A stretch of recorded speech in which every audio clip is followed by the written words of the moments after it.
ভয় কাল হয়ে দাঁড়ায় ডাকাত সদস্যদের জন্য। মূলত চারিদিকে পুলিশ, র্যাব এবং সাধারণ মানুষদেরকে দেখে তারা বাধ্য হয় আত্মসমর্পণ করতে। বাকি বিস্তারিত। চারিদিকে পুলিশ, আর্মি এবং সাধারণ মানুষের ভিড় দেখে ভয়ে আত্মসমর্পণ করতে বাধ্য হয় ডাকাত সদস্যরা।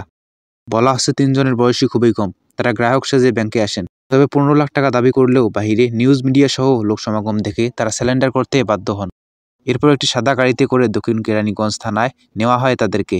এ বিষয়ে দক্ষিণ কেরানীগঞ্জের ওসি মাজহারুল ইসলাম বলেন, 3 জনই আত্মসমর্পণ করার পর তাদেরকে পুলিশি হেফাজতে নেওয়া হয়েছে।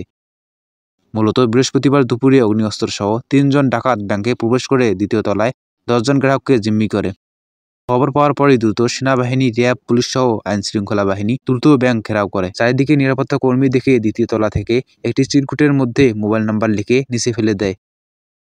এরপর ওই নাম্বারে যোগাযোগ করলে তারা 15 লাখ টাকা এবং নিরাপদ প্রস্থান দাবি করে। বিষয়টি চারিদিকে জানাজানি হলে দ্রুত মানুষ জড়ো হতে থাকে।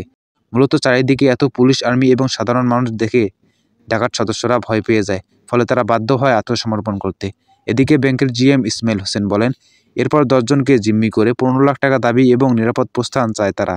খবর পেয়ে সেনাবাহিনী, র্যাব সহ নিরাপত্তা কর্মীরা দ্রুত ঘেরাও করে তাদেরকে। পরে তারা আত্মসমর্পণ করতে বাধ্য হয়।